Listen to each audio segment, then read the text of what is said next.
Certainly. But seriously, folks. Again, the topic is negotiations. Tonight, I wanted to clarify RTA's perspective and my reaction to the board's approval of a 3% salary increase for employees at the last meeting. Now, please understand, RTA and the teachers appreciate the district and the board's commitment to improving salaries. We understand the intent of ensuring we begin the year with a raise and the goal of supporting employees, thereby boosting morale. But unfortunately, the intent was completely lost in how it was done. And the reason is threefold. First, there again was no communication that this was going to occur. While this action item was on the board agenda and I saw it was listed, I could not find any support documentation when I examined the 100-page board packet. I saw a classified salary schedule and guessed the agenda item related to that exhibit. Unfortunately, I was wrong, and I admit my mistake. But what surprised and disappointed me the most was that I did not receive a single call, a single email, or meeting from the board or administration to discuss this idea ahead of time. Now, I may not have readily agreed with the action, but it would have given you the opportunity to make me more aware of the intent and the reasoning behind it. I would have then been able to communicate it to the teachers. Without that collaborative exchange, the sizzle on the salary increase was snuffed out. Secondly, the action by the board and the administration is unprecedented. It seems to circumvent the negotiations process and take away the voice and input of the employees. It seems to say, this is what we're going to offer, take it or leave it. When I communicated the action and how it was implemented to the teachers, every single response I received questioned the approach. Again, I have learned after the fact this was not the board's intent, but it feels like we have been painted into a corner with negotiations. And finally, the proposals being discussed by RTA and the district are much more than salaries. It is salaries, benefits, and class sizes, and these key issues are interrelated. We need to decide on the right mixture of these three topics.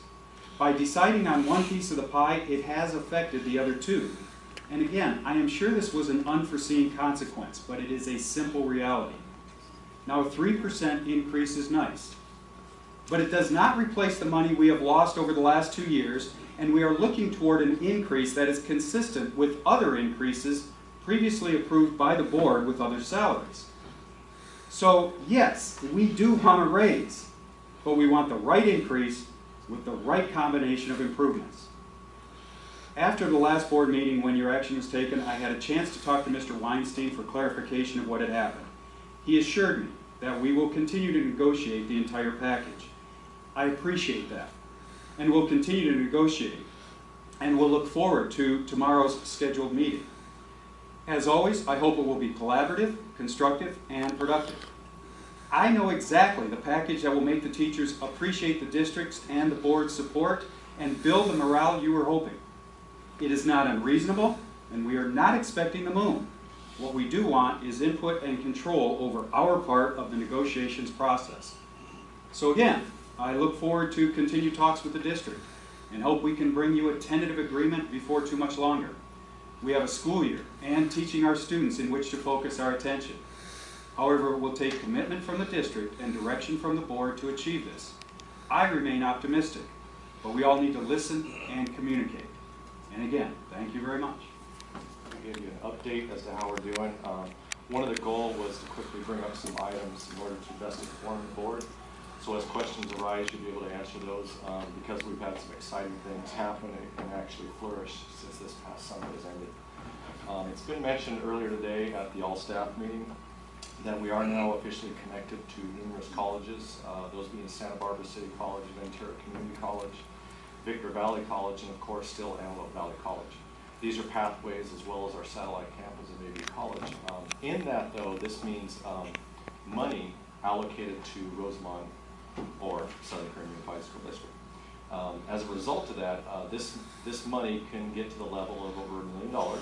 However, in doing that, some of the money is earmarked. Primarily what that just means is some of the funds that go along with the Pathways grant, some questions will come up possibly as why so much money is going to that specific person, or why did we hire a science teacher? in essence, this earmarks means it's because in order to spend money in hiring a full-time teacher in science, then allows us to receive additional money. That's how we're able to get all this additional money in response to these things. But look at it as a blessing because we were actually able to hire a science teacher. One of those earmarks was for that, and as a direct result, we're going to get a lot more money, and that specific grant is tied with Antelope Valley College. That's directly aligned for employment and immediate with respect to green energies and stuff like that. Not going too deep. Another example is some money's earmarked for one classroom designed for, kind of like if you think when you have your personal laptop, kind of like Skype. Well, this is a full classroom built in that manner, but multiple TVs, multiple projectors, and you're able to communicate to other classrooms over to Japan. One was one of the examples, and you're interacting and communicating, and also it also aligns you with the college professors as well. So, but by doing those and following those precepts, additional money is then released to our school district. So that's one of the reasons why. Some of the other items that we are currently going on is adult education push, thanks to Leanne and Mr. Weinstein. We're going to be starting additional courses in addition to such as the ESL that we already know about, but also GED courses, as well as welding, and we're hoping to increase it from there. This year we have some goals. Don't expect the lightning approach which we've been doing. We're going to be trying to work with the unions now to develop apprenticeships or pre-apprenticeships, which were allowed at the high school level. This aligns to the apprenticeship level at the college, which is what we're currently doing. This takes a little bit longer because you're negotiating deals with the certain unions such as pipe fitters or the carpenters unions and stuff like that. It's a lot of, I want you to know, it's a lot of groundwork from a lot of people that are working right now. There's some hard efforts that are going out, there's some late efforts that are going out, so I attest to that, and it's a large group, so once again, that's a great thing that we're doing. One of the other items that we're planning on doing is increasing the promotion of our dual enrollment. We want to keep that going out with respect to students, the capability of getting their associate's degree by the time they graduate from high school. But also another promotion that we want to get is that's also for our community as well. We want to get more adults in these classes. We want to get our community members, whether if they're working on base, they can instantly stop off at the high school and take a couple college courses on their way home. It's a great opportunity. We in fact have professors that live in Rosamond, so they love the development of our satellite campus because they get to stay a little bit closer to home. One additional item that is a success, and it's also a promotion of what we're doing, is part of my background is that I have a master's in special education, and I taught at a couple of colleges, and in teaching at that, taught aspiring teachers in general ed or also special education. And whenever you present at a conference, you have to have a foundation, and then you have to have the marketing part of what you're selling. Well, because of the foundation of having that background, we've been accepted to promote what we're doing at Rosamond High School. We've been invited to go to the Windy City in the wonderful warm months of February. And Mr. Weinstein's excited about that one. He says, what a great, wonderful temperature there. And we will be presenting what we're doing at Rosamond High School. We're calling it Link Up because it's linking us with the colleges. They liked that. They looked at the background that we currently have. They looked at my background in special education. We're going to the 52nd International Conference for the Learning Disabilities Association of America. And what that means is all the professionals in the field of special education, all the board members, all the superintendents, those that have inquiries, and also the businesses of special education, they're going to come, and one of our keynote speaking days will be on Saturday at that conference time. So it's a great opportunity. We're going to be promoting about it, and we're going to continue looking at conferences to promote what's going on. Well, recently we created a group called Link Crew, and it's when juniors, seniors, and sophomores help out the new incoming freshmen. And I thought it was a really good thing. Like, we were helping them out.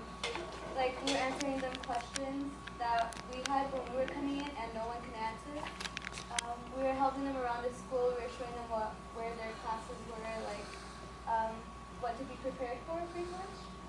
And tennis has also been going on. That's also really fun. I really like it. Mr. Tanksley is our coach, along with the assistant coach he has. And I think it's going pretty well. What? I like the tennis court. It's really nice. Is it? I was impressed when I walked in. I was like, oh, this is really nice. I liked it. The board at your last meeting indicating an opportunity the district had in order to be able to leverage some additional state aid for ongoing construction projects that we had discussed. If you have any specific questions on the projects, Mr. Gaudineeer from Roney is over here as well, and he can answer detailed questions specific to the project. But just to step back, what your district is trying to do, and that your district has been able to do in the past, is somewhat unique for California school districts. Most California school districts, when they're trying to improve facilities, pass a bond, they levy a tax for that bond, and the local bond, funds the cost of construction and improvements. And to the extent, in certain cases, there is a state matching component. What your district is trying to do is trying to minimize the impact on the local community, and is trying to maximize the dollars that you can get from the state for both the planning purposes as well as the construction purposes, and avail of a program called a hardship program, which does not require you to come up with 50% of the dollars required. You can actually contribute a lot lower dollars than that amount, and the state makes up the difference of the required match. The hardship program you will avail of for your planning grant, you received was approximately $8 million cut. There was approximately $8 million, which would normally have required a $4 million local contribution by the district, but you were able to garner almost all of those $8 million from the state under the planning grant. The reason that you're able to do that is you're a relatively smaller size school district, and you're participating under what's called the hardship program, where the hardship program indicates that you have you have already issued bonds up to what was initially 60% of your bonding capacity is now being increased to 100% of your bonding capacity. But the argument that the district will be making to preserve or to reduce the impact on local taxpayers is to try and leverage more money from the state, saying that we've already done our fair share or even more than our fair share, therefore we cannot come up with that 50% match, and therefore state, instead of contributing 50% of the project, you've got to contribute more like 60 or 70 or 75% of the project cost. And with a bit of background, that's what you're trying to do, that's what you're trying to achieve in these projects. Once again, you've been successful in doing it in the past. We're looking to assist you in doing the same going forward. On that basis, the last time I was over here, one of the things that we stated was that the state has increased, is proposing to increase, or has increased, the amount of dollars you need to sell locally in order to qualify for the hardship program. That has been compounded by a very beneficial thing, which is that your assessed valuation has actually grown. You have a much bigger tax base, but what that has done as well is that has reduced the total amount of bond indebtedness that you have in your community relative to the total assessed valuation, because the assessed valuation has gone higher. So the state is requiring a higher threshold, plus the bar has been raised because your assessed valuation is higher. So in order to continue participating in the state program, you would require an additional local bond to be able to qualify for that amount, as well as to be able to contribute to some of the costs that will not be funded by the hardship program. The hardship program is going to fund your core, your classrooms, but there's additional facilities that you would like to build, gymnasiums, for example, that are not going to be funded by the state. So it covers the cost of you making you eligible for the state program, as well as being able to cover the cost of additional facility programs. But the state does not yet have the funding, the dollars. We anticipate that there will be a bond this November, a statewide bond election this November. The statewide bond election is anticipated at this point to be a bridge until 2016. And what that'll do is, it's anticipated to fund programs like yours between now and 2016. And at 2016, it's anticipated the program is likely to change. Hardship may or may not exist past that. But there is some, the statewide bond has been to the Assembly, passed to the Assembly with no opposition. It has to now go to the Senate. It does have bipartisan support in the Senate. So it's expected to go through the Senate, but it does also require the governor's signature to get on the ballot. And those have not occurred yet, but those are expected to occur. At this point, there's debate as to what the amount of the statewide bond would be. Would it be 10 billion, 6 billion, 3 billion, 4 billion? But the intent, from what we're aware of, is essentially to be able to fund projects through 2016, is what we understand. Scott, is there anything that you wanted to add on the state bond side before I go into the specifics? Your latest update indicates that the Senate will be taking it up for a vote, I believe, on August 11th. And you probably received notice, probably from the county office fed or maybe cash, to notify your senators at this time of what the impact of that potential bond measure would be for you. So for your district, it's pretty significant. And I think if you were to, as a board, have a collective letter that recognizes what the impact will be for this community, that needs to be passed on as soon as possible. While we don't anticipate a lot of debate on this issue, the real issue is gathering the momentum to carry this forward to the governor's desk. The other key player in this will probably be CTA. They're a large supporter of the governor, but they're also a big supporter of this bond measure. So to the extent that you can reach out to the union in that regard, or the union representation, I think it would be wise, because as a district, you're one of the most significant benefactors should this bond go through. So that's important, particularly in this region. So what I'm here to do in this informational item is report to you the findings of that poll. Later on this evening, for your consideration, will be a resolution to potentially call an election. So with that, I've covered the first page. On the second page in the district background, I've covered much of that as well. This poll was similar to what was done back in 2008, before you called the 2008 election.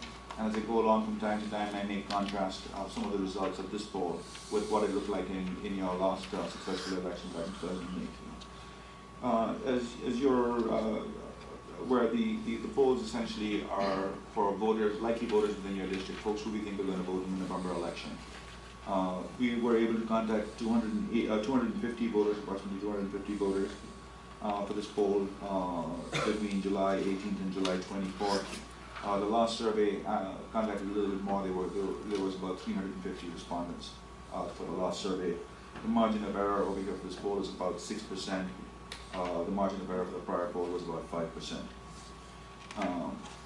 So with that, if we go into, we start off by asking some questions as to the voter perceptions of the district, how they feel about the job that the district is doing, the quality of education, and so on and so forth. Because that's an important key first question. If the district is not well perceived by the community, it's probably not a good time to go ask them for a bond. So with that, one of the first questions we lead off with is that from what voters know, do they believe the education in the district is heading in the right direction, the wrong direction, or they don't have an answer in this case?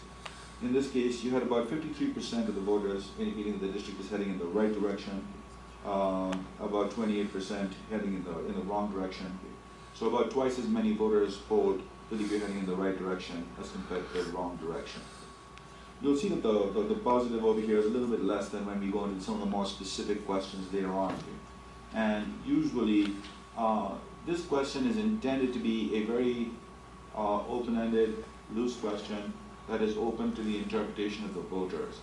And oftentimes, when you ask voters about the direction of the district is heading, they usually look at that not specifically to your district, but as a whole, as where is education in California heading overall. And we think we're seeing some of that being reflected over here in the 53% level of support. However, that is quite an improvement since 2008, where you were in the low to mid 40s in the right direction versus the wrong direction. So we think we've made progress, and we think this is a good number. Once again, I think what's being reflected over here is voters' perceptions of education and district in California as a whole. when we specifically start asking a little bit more about the quality of education within your district. And we're now more specific, we're talking specifically about your district and the quality of education, not just a global question of the direction. We see quite a bit stronger of a support where about 75% either think the quality of education is either excellent, good, or very good, excellent, very good, or good. And only about 15% believe that the quality of education is poor. In almost every survey that you do, you're going to see that 15 to 20% of the folks always respond negatively to any question. That's not uncommon. We think that the quality of education is a very positive number. We don't have an exact apples to apples between this question and the question that was asked back in 2008. But clearly, if we extrapolate the data, the trend is stronger. And it's an important question because how you're perceived managing money is going to be key, especially if you're going to go out to the voters and ask for additional dollars. On the financial management of the districts, a little over 70% believe that you were doing an excellent, good, or a fair job. 18% believe that you were doing a poor job, and about 11% did not have an opinion one way or the other.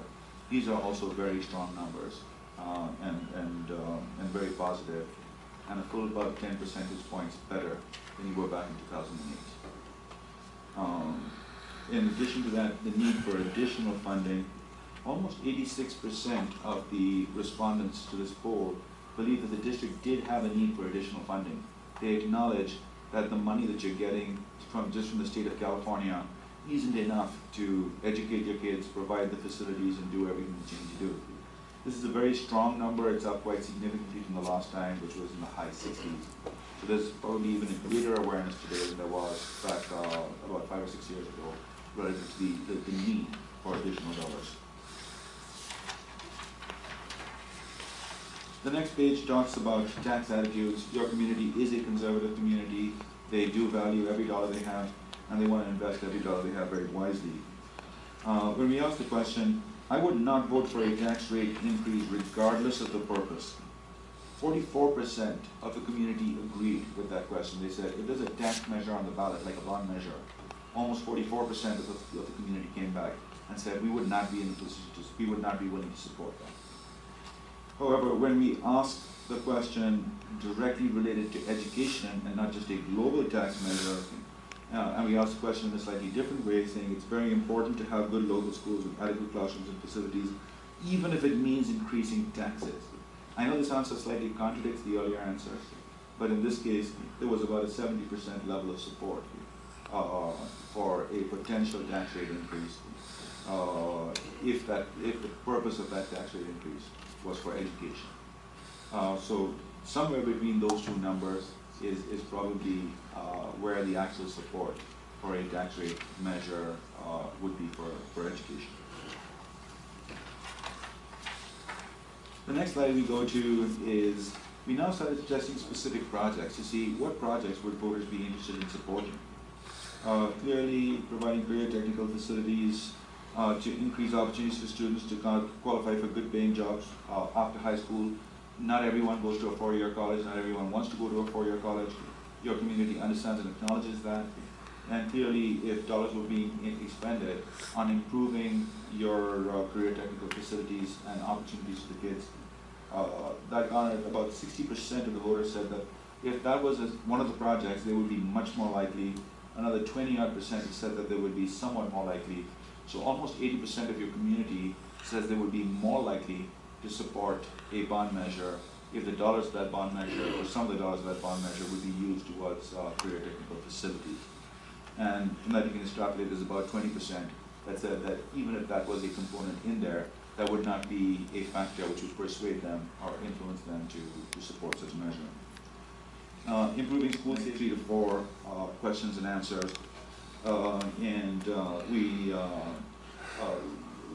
They're all in the mid to high 70s is the level of support for them.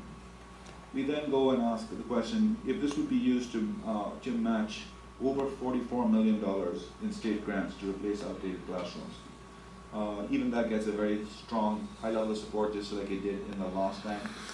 This number may sound contradictory to the numbers I was talking about last time. If you remember last time, I indicated that you're eligible to receive almost $80 million, or approximately $80 million, of which you've already received some dollars into the hardship program. The reason this number is a lower number is because even if the hardship program disappears, if it isn't there anymore, and you were trying to qualify under the 50-50, the more traditional program, you would qualify for about $44 million under the more traditional lower program. We wanted to test the lower number. If in fact you're able to qualify, if in fact hardship does exist and you get more money from hardship, it would just make the result more positive. But we were being a little conservative in testing, and we were talking about the lower number over there. Construct Hamilton Elementary School, once again, tested about 70%. So all the projects that you're proposing essentially have quite a good level of support from the community. Then we go and ask the question, a sample ballot question. And this sample ballot, these 75 words over here, these are the 75 words they would see on the ballot, and they would be asked to either vote yes or no. So when we ask the question, and the question is attempting to capture the projects that you would be proposing for the school, which is construct an elementary school, modernize classrooms, provide career tech facilities, construct libraries and science labs, replace outdated portable classrooms throughout the district, improve student safety, qualify for state matching grants. Should the Southern Kern School District be authorized to issue $38 million of the bonds to the Citizens Oversight Committee and no money for administrative salaries? The answer that came back over there was about 70% of the folks said that if this is the language that I saw at the polling booth, that they would be supportive. 21% said they would vote no, and there's about an 8% undecided. This compares to about just under 67%, 66 and change the last time around here, 2008, if you may remember, we had a similar presentation, and that one had about a 66 and change level of support. One of the things that I'm going to come back to at the end of this presentation is you'll see that the actual number in the resolution that you may be considering tonight is a lower number of bonds than what was texted in the survey over here. I will come back to the end of the presentation, and address that. Some of you were there for the past election, some of you may not have been. An independent campaign committee will need to be set up. If the board adopts the resolution, there's very little that the board and the staff can do in their official capacity to campaign for the measure. The board and the staff can disseminate factual information, but cannot advocate a position on the measure. Independent campaign committee would need to be set up. It usually consists of a chair and or a co-chairs, a treasurer, and someone who would be able to coordinate the volunteer efforts. In a community like yours, if this measure were to be successful, it would be essentially more one-on-one communications with volunteers walking their own neighborhoods and encouraging their friends and family to go out and vote on election day. Very similar to what you had done the last time around. Yes, there would be a mail program, and yes, there would be a phone tree. But in a community like yours, it would be the local volunteers that would win such an election.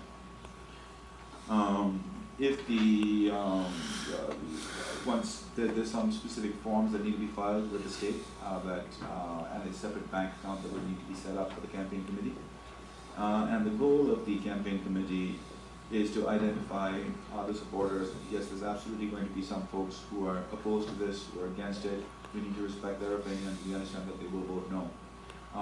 The goal of the campaign committee is to identify who the supporters are, reinforce their support over the next couple of months until election day, and then on election day, either at the polls or prior to election day by mail, ensure that they cast their votes, ideally voting by mail, and if not, at the polls. And that's the function.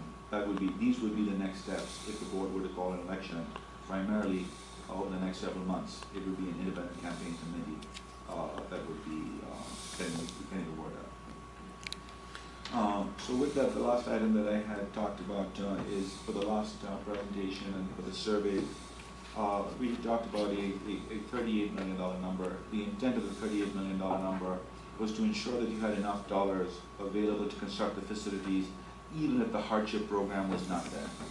And we need less dollars if we have if the hardship program is available.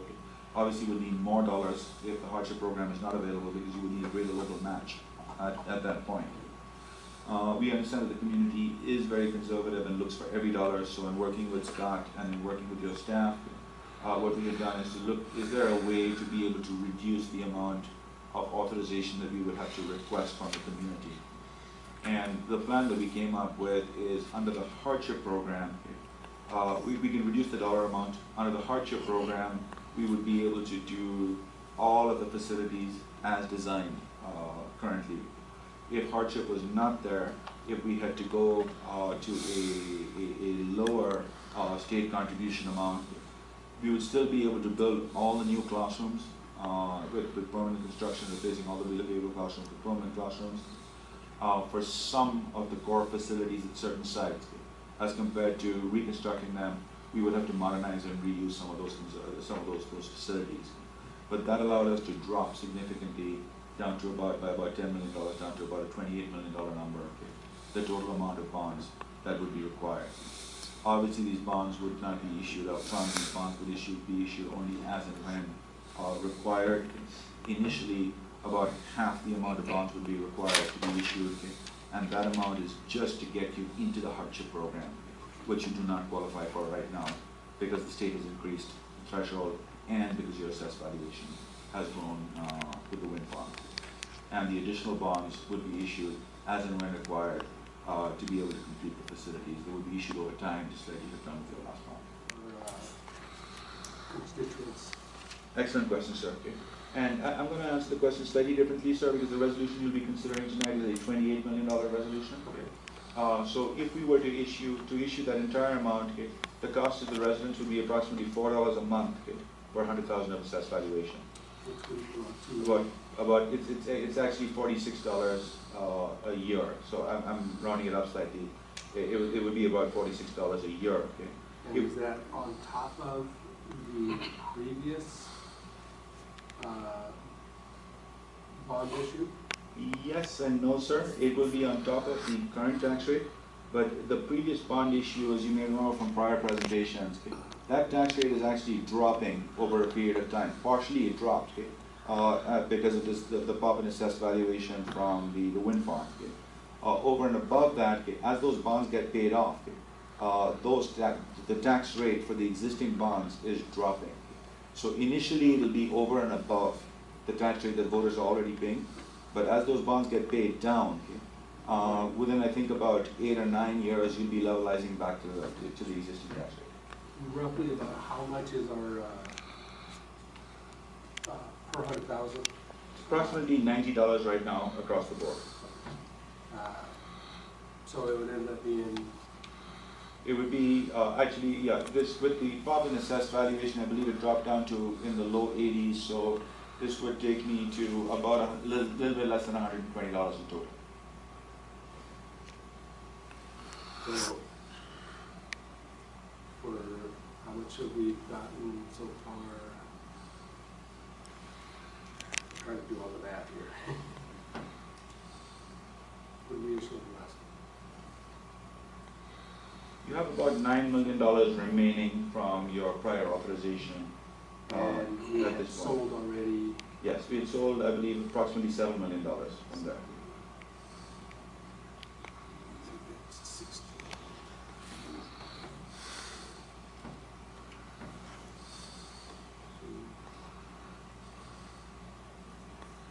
So for about $42 million at, say, roughly $120 a month or a year.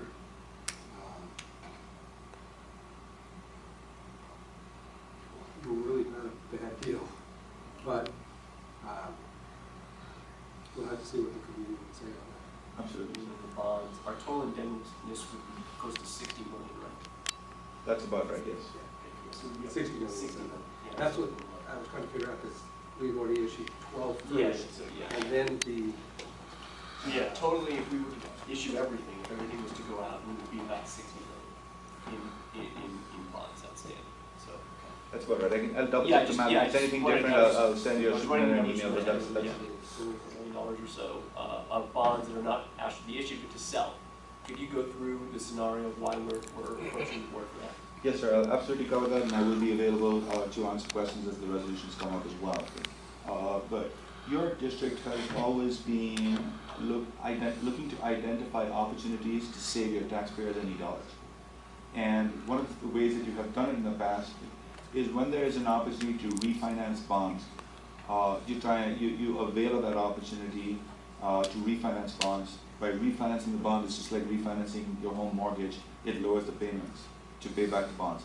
It's the same principal amount that you have to pay back. The principal amount doesn't change, but the interest amount is lowered.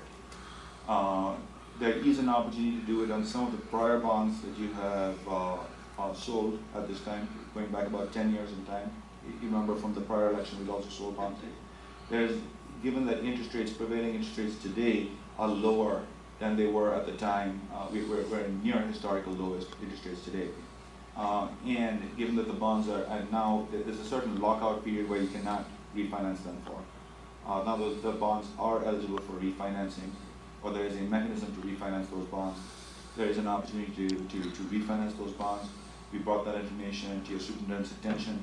He had directed us on that basis to come back to you with a resolution for you to consider. What those bonds would do is there would not be additional debt that you'd be issuing. You'd just be issuing new debt at a lower interest rate to correspondingly pay off old debt at a slightly higher interest rate. The amount of savings anticipated from that refinancing are about $350,000. All of those dollars will go back to your taxpayers in the form of lower tax payments. It probably won't make a substantial change in their tax bill, but at the end of the day, you'll be keeping about $250,000 in this community as compared to paying it out in over market rates to investors.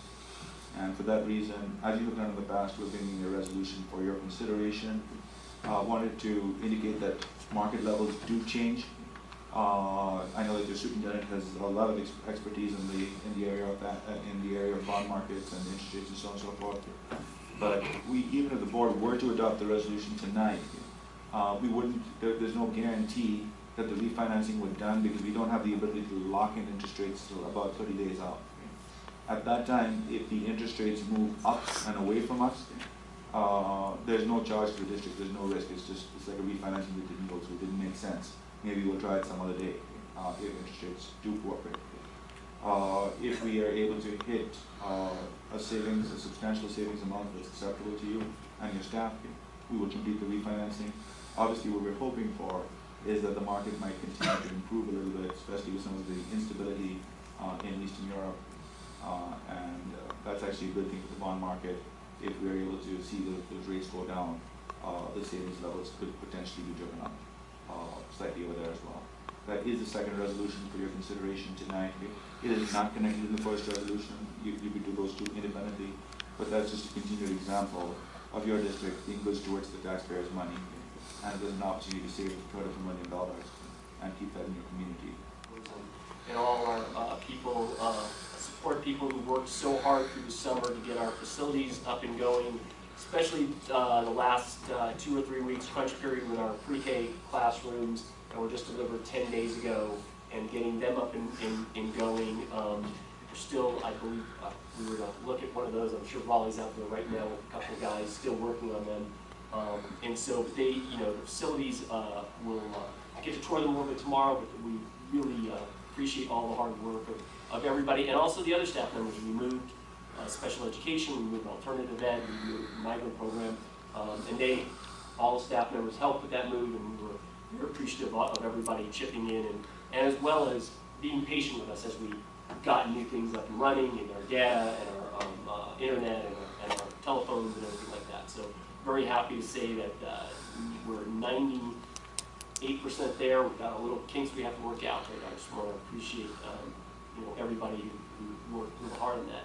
I also want to take this opportunity to hand off a little bit to Peter. You can just talk about what we're doing with the bus passes for the board, so we can talk about that.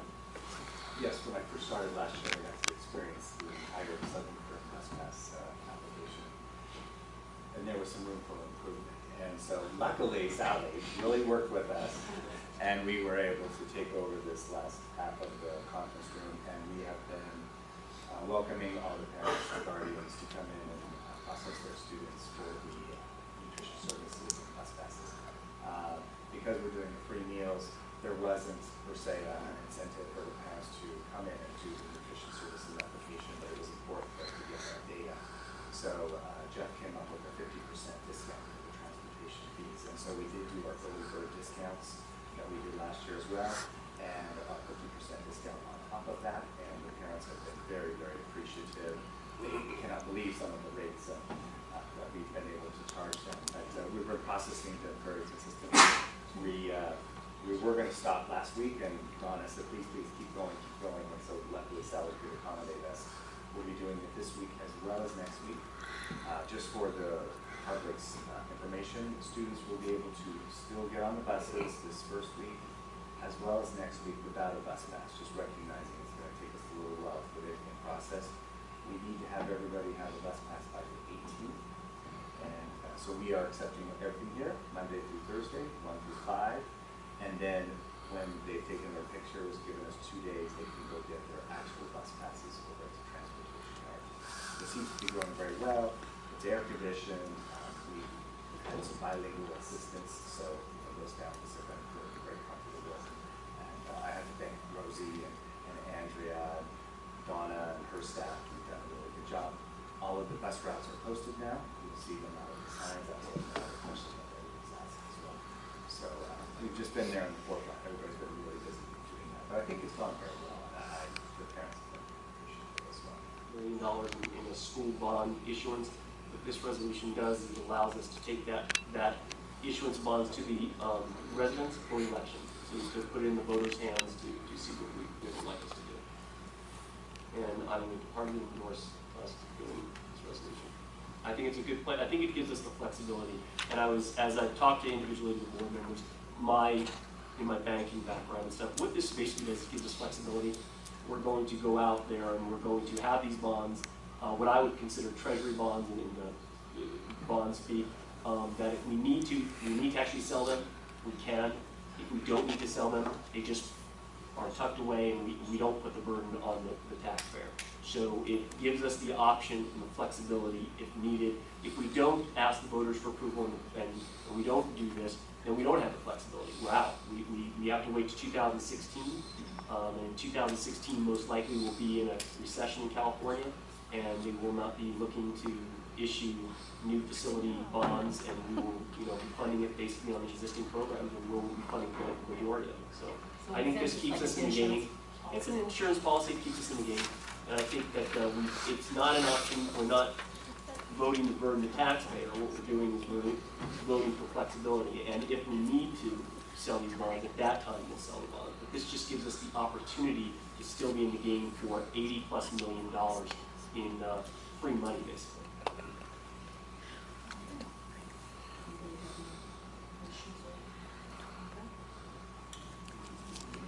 I will make a motion that we accept the resolution. Oh. Mr. Gutierrez, Mr. Reader? Yes. All in favor? Aye. Because of the need it was issued. And at the time, obviously, that was the best interest rate.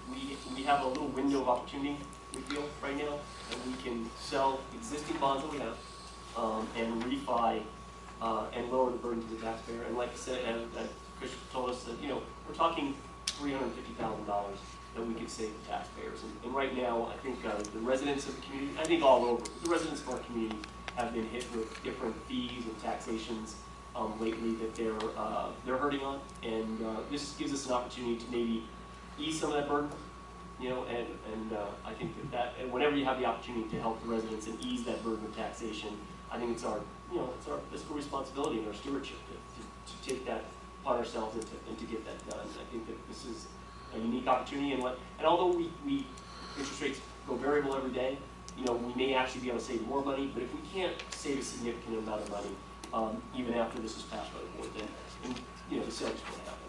And I'll make sure I communicate to the board, where we are in the interest rates and where the savings will be before we actually sign off on the sale. I'll make a motion to approve. Mr. Starkey?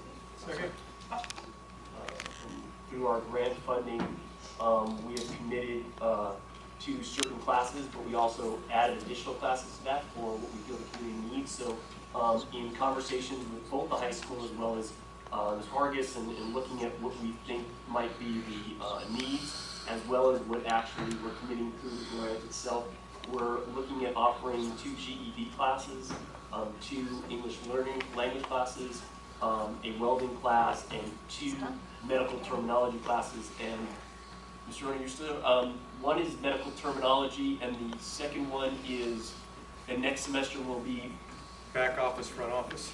back office and front office and medical assistant. It's like medical assistant. So we're asking the board to approve these classes for our adult education. Make a motion to approve. Second. Well, Anna, congratulations on being the student representative to the Board of Trustees. Thank you. How did you happen to get the job? I ran for ASB Vice President, and this is my 4th year in ASB, and I thought it would be fun. Okay, okay. And so, who voted? All RHS students. Okay. Okay, well, that's really good. Well, to be on it, you've got to have good grades, and you've got to like politics, and Yes, sir. and do you like all of that stuff? Yes, sir. Uh-huh. And what's your best subjects? I would have to say math and science. Math and science? Yes, sir. I see, okay. And your plans after high school? I want to go to San Francisco State University and become a pediatrician. Oh, nice, nice. Well, congratulations again. Best of luck. And if the Rosamond News can do anything for you during the year, just let us know. Okay, thank you. Thank you. Yeah.